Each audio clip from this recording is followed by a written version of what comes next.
हम अपूर्णांक को समझते हैं कि जैसा कि आपको मैंने बताया था कि ये माना कि कोई क्या है, आपका कांच है, ऐसा समझ रहे हैं। ये क्या है, आपका कांच है, और ये क्या है जी, आपका हवा है।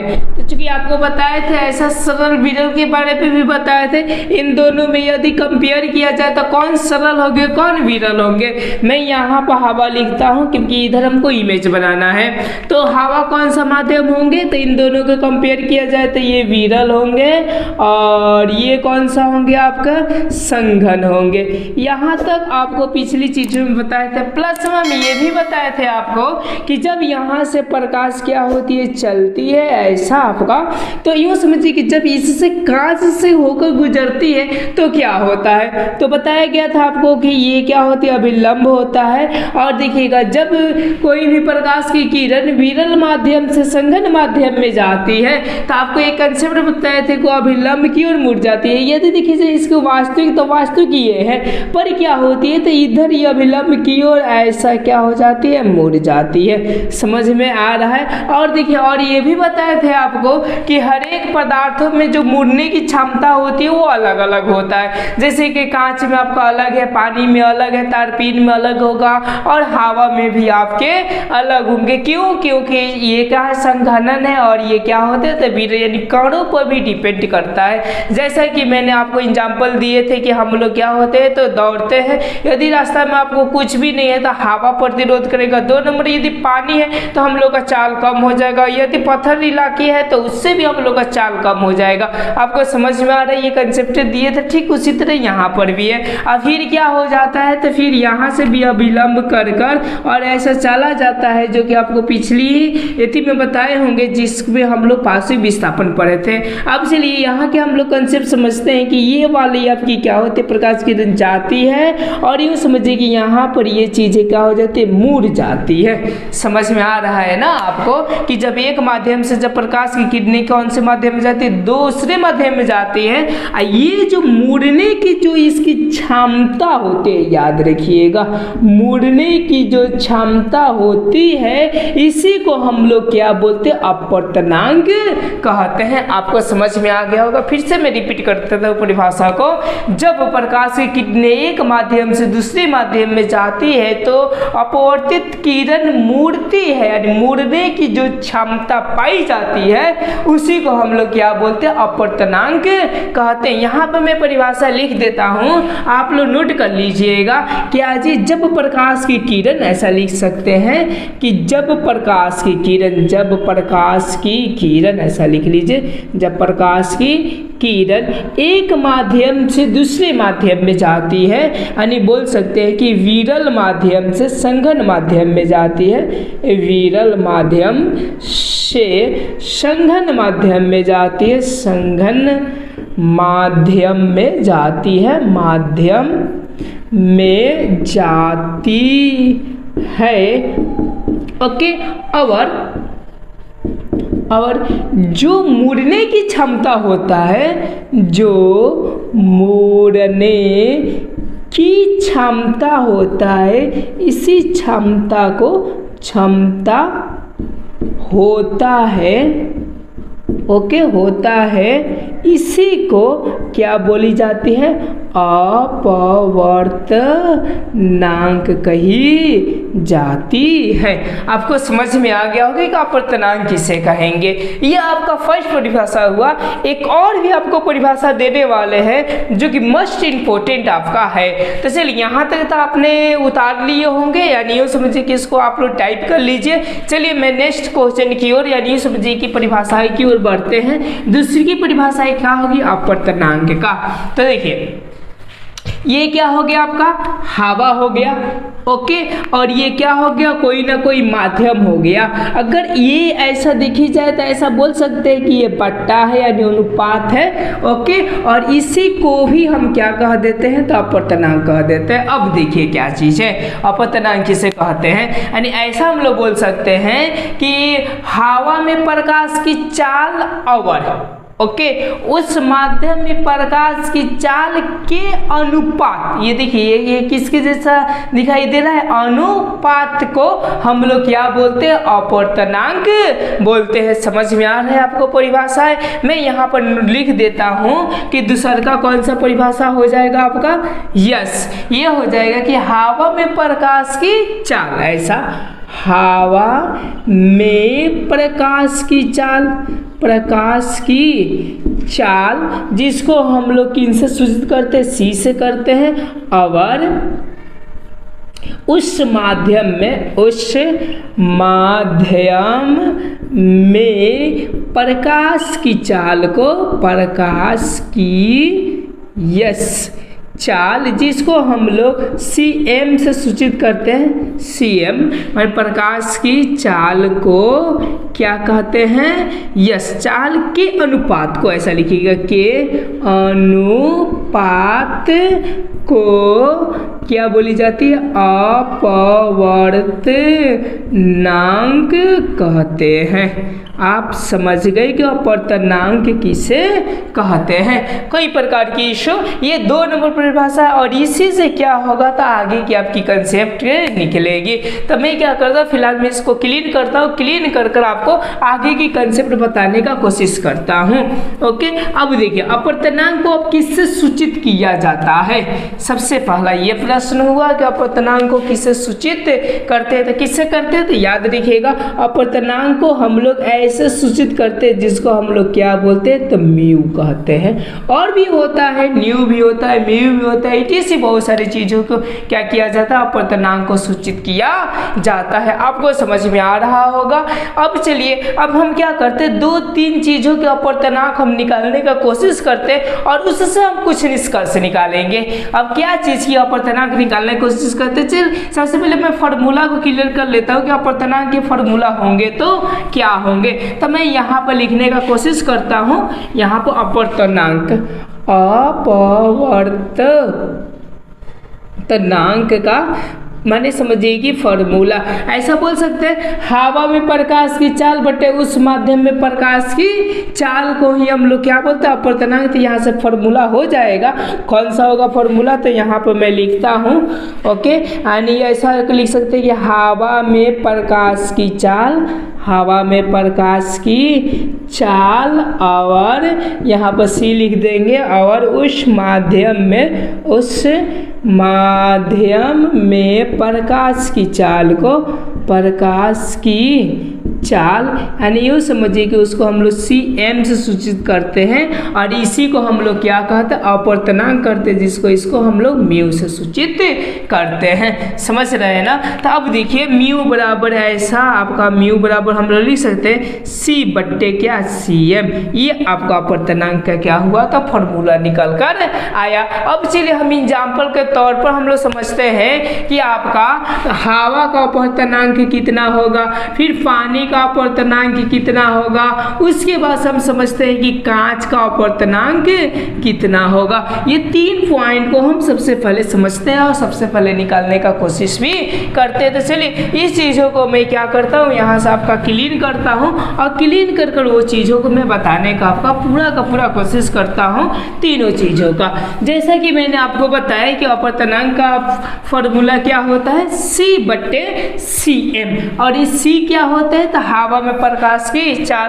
तो चलिए तीनों को हम लिख देते हैं यहाँ पर कि आपका हवा का प्रकाश की चाल कितना होता है, 3 × 10⁸ मीटर पर सेकेंड होता है, और पानी का कितना होता है, 2.25 × 10⁸ मीटर पर सेकेंड। और आपकी कांच का क्या होता है, कांच का होता है 2 × 10⁸ मीटर पर सेकेंड। अब इसी का हम लोग यूज कर अपवर्तनांक को निकालने वाले हैं। तो देखिए अपवर्तनांक हम लोग किसे सूचित करते हैं, म्यू बराबर क्या होता है, c बटे आपका cm। c के मतलब क्या हुआ, हवा में प्रकाश की चाल। तो अब हम निकालने वाले हैं पानी का, यानी पानी का ऐसा लिख सकते हैं, पानी का अपवर्तनांक अपर्तनांक हम निकालने वाले हैं। तो कैसा होगा देखिए जरा सोचिए। ओके, यानी सी कितना है 3 × 10 के पावर 8, यानी लिख सकते हैं 3 × 10 के पावर 8 मीटर पर सेकेंड और बट्टे आप क्या लिख सकते हैं पानी का कितना 2.25 ऐसा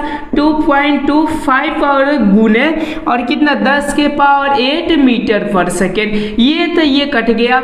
ओके, बच गया कितना 3 और 2.25। अब इस दशमलव को हम हटाकर यहाँ पर डबल शून्य दे देंगे, मैथ के रूल है। ओके, अब इसको हम कटाने का कोशिश करते हैं 5 से। ओके, तो ये 5 से कटाएंगे तो 4 और क्या हो जाएगा, ये 5 हो जाएगा। ये कटाएंगे तो आपका 60 हो जाएगा, फिर कटाएंगे तो ये 9 हो जाएगा, ये फिर कटाएंगे तो ये 12 हो जाएगा, फिर कटाएंगे तो 3 हो जाएगा, फिर कटाएंगे तो कितना होगा 4 हो जाएगा, यानी आपका 4 बटे कितना आया 3 आया। अब इसको हम क्या करते हैं तो भाग कर दे। जब हम भाग करेंगे तो 3 एकम 3 और 3 के 9 और 3 के 9, यानी कितना अपर्तनांक आएगा 1.33। यानी यूँ समझिए कि पानी का अपर्तनांक क्या जी, पानी का ऐसा लिख सकते हैं कि अपर्तनांक कितना होगा आपका 1.33। ये मोस्ट इंपोर्टेंट क्वेश्चन ऐसा पूछता है कि पानी का अपर्तनांक कितना होता है तो 1.33। ओके, अब चलिए अब हम जानते हैं कांच का अपर्तनांक कितना होगा। तो आप ये नोट डाउन कर लीजिए, उसके बाद से मैं क्या करता हूँ इसको क्लीन कर कांच का बताता हूँ। तो हो गया होगा, चलिए मैं इसको क्लीन करता हूँ, या तो वीडियो को रोक कर आप इसको उतार सकते हैं। अब देखिए आप यहाँ पर सेकेंड नंबर क्वेश्चन, कांच का अपर्तनांक, कांच का अपवर्तनांक, ठीक है। अब चलिए कांच का अपर्तनांक का फॉर्मूला क्या है, C/Cm। ओके, यानी C के मतलब क्या है, ऐसा लिख सकते हैं 3 × 10 के पावर 8 मीटर पर सेकेंड और बटे 2 × 10 के पावर 8 मीटर पर सेकेंड। इतना से कट गया और बचा कितना 3 और बटे कितना 2। अगर इसको कटाइएगा तो 1.50 यानी इतना आएगा। यानी यूँ समझिए कि कांच का अपर्तनांक, कांच का अपवर्तनांक आपका कितना हो जाएगा 1.50। ओके, यानी 1.5 बोल सकते हैं कि 1.5 होगा आपका ये चीज़ है का। अब चलिए हवा का कितना होगा।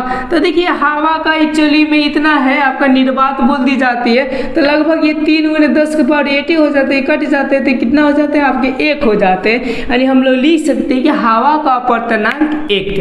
ओके, तो हम लोग किसका निकाले थे, पानी का निकाले थे। तो हम तीनों को सीरीज बाई सीरीज रखकर एक आपको कंसेप्ट बताते हैं, इसी के लिए मैंने इतना आपका भूमिका रचा। अब क्या चीज़ बताना चाहते हैं उसको आप गौर कीजिए। मैं इसको फिलहाल मैं पूरे को क्लीन करता हूँ, एक मैं डाटा बनाकर आपको देता हूँ। इसको मैं क्लीन कर और एक डाटा बनाकर आपको निष्कर्ष में दिखाता हूँ। ओके, मैं यहाँ पर सबसे पहले एक डाटा में लिखता हूँ माध्यम, यहाँ से आपका कौन सा माध्यम।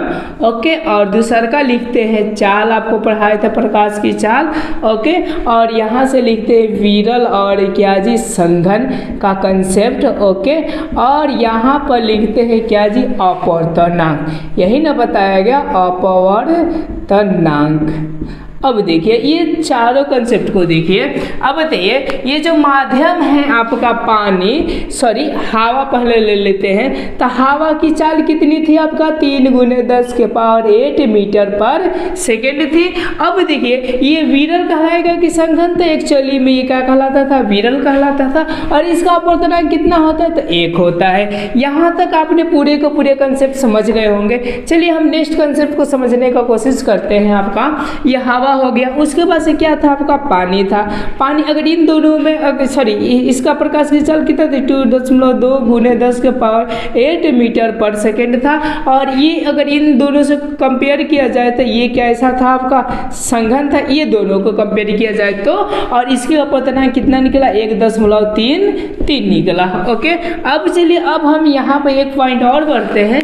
क्या है आपका कांच है, तो कांच का कितना हुआ आपका अपर्तनांक, यानी 2 गुने 10 के पावर 8 मीटर पर सेकेंड, यानी ये इससे अगर कंपेयर किया जाए तो ये आपका संघन होगा और ये आपका कैसा होगा तो विरल होगा।